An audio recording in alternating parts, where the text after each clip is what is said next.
Supervise PhDs, a podcast series by Tara Brabazon and Steve Redhead.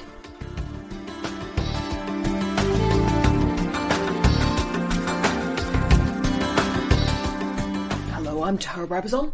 I'm Steve Redhead. And welcome to this, our sixth podcast in our series, How to Supervise a PhD. And our session 6 is titled Preparing for a Supervisory Meeting. Now, these meetings do matter. They matter for many reasons: the sharing of time, the sharing of space, the sharing of ideas, and indeed, as we talked about in the last podcast, Steve, reading students' work and preparing for those meetings really matters. So, first question, how should a supervisor prepare for a meeting with a student? The first issue, in my view, is one of the other podcast's questions, which was to do with whether you have agreed expectations. Wow. So one of the things about the agreed expectations is really that the preparation should already be built in, I think. But it's also a matter of getting used to it. It's an organic thing. And maybe as you go along as a supervisor, that the idea that you should read what the student is supposed to have handed into you, and hopefully they will have done under these expectations, you should read them and give them feedback. That's a very important part of the preparation. So not doing that is just fatal, because then the meetings are pointless. I don't think you can just have them as chats. I mean, you can have chat meetings, but the sort of meetings you're talking about, you do need to have work that you can talk about and give feedback on. But also that it's different at different times of the PhD. Yeah. And I know lots of people who really have, maybe a year, even 18 months of not necessarily getting a lot of writing. You're different in a supervisory sense. You're getting them to agree really to give a lot more writing at the beginning. Yes. And it does depend. I think it depends partly on disciplines, but partly on the actual project. If you've got a lot of empirical work in the project, a lot of field work, for example, then maybe you aren't going to write a lot at the beginning, or even for 18 months or a period of time. So I think it does depend. So the preparation for meetings will depend on all sorts of other factors. But I think central to them should be, work that is done, usually in writing, but it may be in other forms, and then discussion of that and feedback. They're critical as part of regular meetings. Lovely. Agree with all of that. So therefore, let's ask you the other side.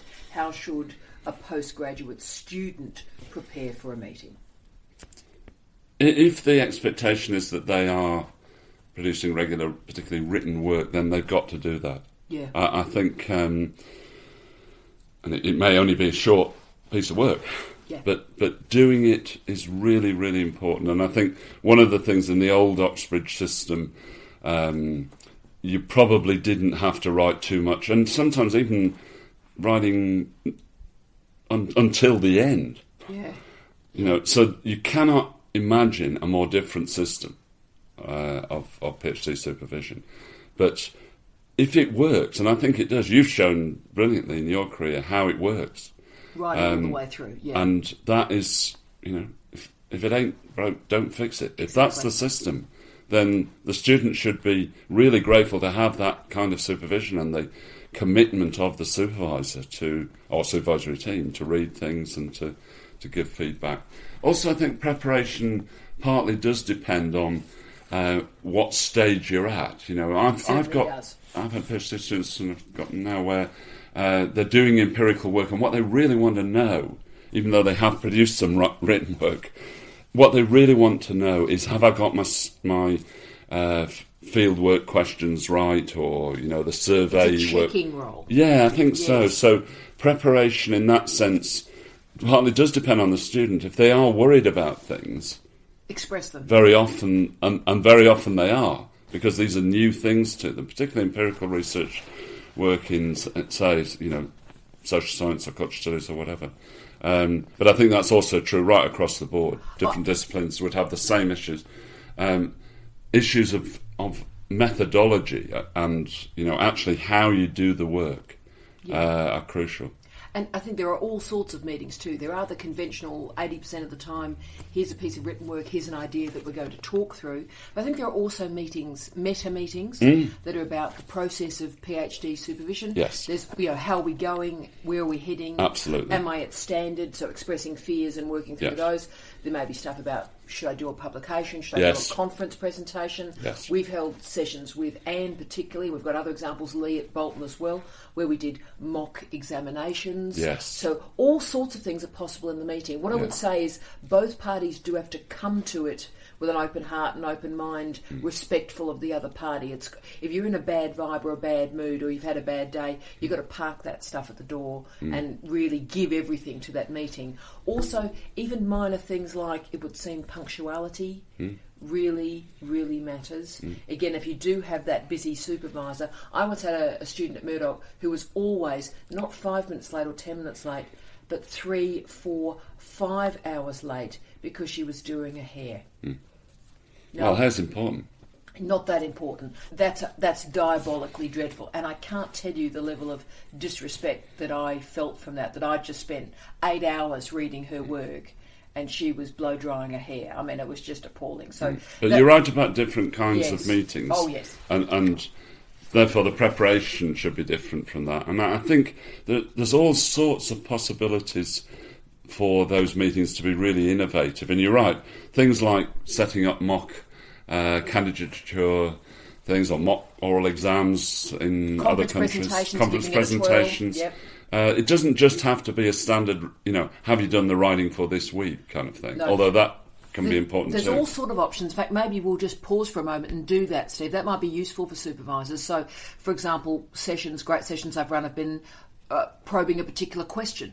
So if things are slowing down in the candidature, put in place a question to discuss. Look at a term.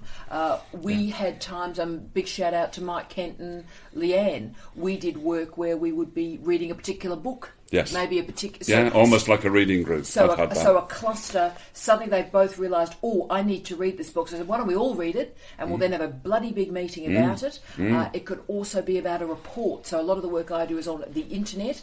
So say a big report arrives from somewhere and we go through the longitudinal data. We look at their interpretation. So you can evaluate a report. You can, for example, have a real robust, almost debate-style meeting whereby let's try and nut out this method. I was going to say, I've had ones, particularly at the MIPC, which was heavily dependent on ethnography and its relationship to work that had already been done in centres like the CCCS. We would have, meetings, if you like, in inverted commas, which had the cluster of students together with the supervisors, where there were methodological seminars, really. So there's all sorts of possibilities within the meeting. Yes, the key is to keep the meeting fresh. My line in undergraduate teaching always used to be, if things aren't working, move the furniture. And there is a doctoral version of that. If things aren't working, change the form.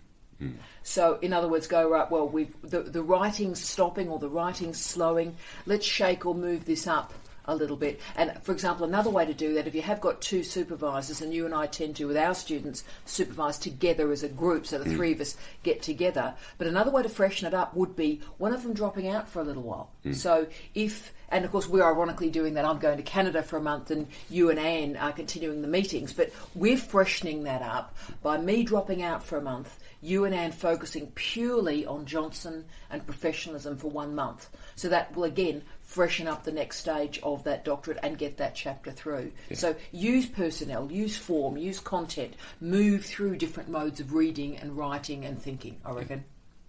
Fantastically important. Next question, Steve, is about the expectations for feedback. As we've talked about in earlier podcasts, the bulk of the complaints I receive from students around the world is that they're getting nothing back at all. How important is that feedback? What should it look like? How should it be given? How should it be delivered to students and indeed received by students? I do think it's absolutely central. But that can be done in various forms. You know, the feedback can be oral in a meeting, and also we're implying that this is, it's all kind of doer. The thing about absolutely. but I think when we talk about, you must do this, it's a natural, organic process, because so much of PhD work, it may be lonely, but it is fun and really, really enjoyable, because it's so different to the other kind of work that's done in universities, I think. Yeah.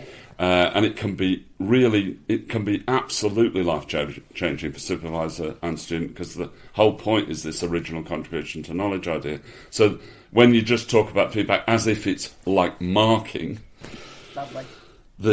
I think we should suggest that this is very much part of an organic process, which, as I say, feedback can be oral in the discussions. It's just an organic thing that comes out of the meetings. But also, I think things like track changes on people's work, which we try and specialise in, I know you do brilliantly, that makes a lot of difference, I think. I agree. So when the student can go away and actually go through what's been said, but also doing podcasts, which is what we're doing now, the idea of using podcasts in that way, so students are able to effectively record the meeting and then go away and realise what was said and what was agreed, or what feedback was given in the meeting. I think that's a really innovative way to supervise. Yes, I would try that too. Again, to freshen up meetings, try this podcast form. How we do it for supervisors, if it's useful, is we conduct the meeting, and then in the final 5-6 minutes of the meeting, or longer, or longer indeed, we do then pause it. We pause the meeting and we record the podcast. It's often a form of sonic note-taking, which, for example, with Anne McLeod, who I think we're at podcast 23, that I just edited this morning over her candidature, she literally listens to them on the weekend over and over again to do the next stage of the work, to remind her of the meeting. And they are feedback. And Mick uses them particularly with theoretical work. So ours are very jokey podcasts with Mick, because we suggest a whole range of theorists to him, which he then proceeds to ignore. No, he doesn't. And goes really. on to the next one. And then he goes to the next one. No, he doesn't really. But what he does is we do this quite heavy theoretical work in the podcast, which Mick then goes back to and uses that as the guide through this more complicated theoretical environment. And that's a form of feedback that you wouldn't get at undergraduate level. It's a quite different process, I think, even though he's in the same term. Exactly, and I'm really glad you've talked about the fun aspect of it, because I suppose we've come to this podcast series very dour,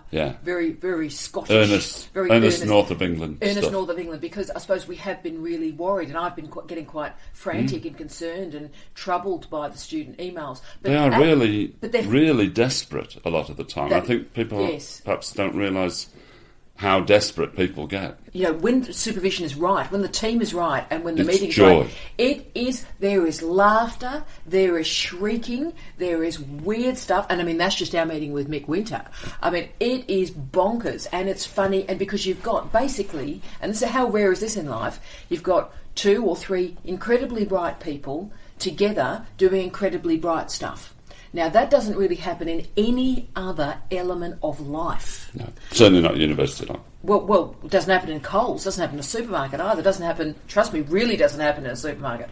But so, guys, that's the point I'm making. If these supervisory relationships are right, and if these meetings are right, then these can be the pinnacle of academic life. This can be really 3 bright people pushing the extremity of their intelligence to create something new. And I think that's the goal and that's the aspiration. Thank you for listening to this podcast titled How to Supervise PhDs. Please feel free to contact Steve or Tara at Charles Sturt University. We'd love to hear from you.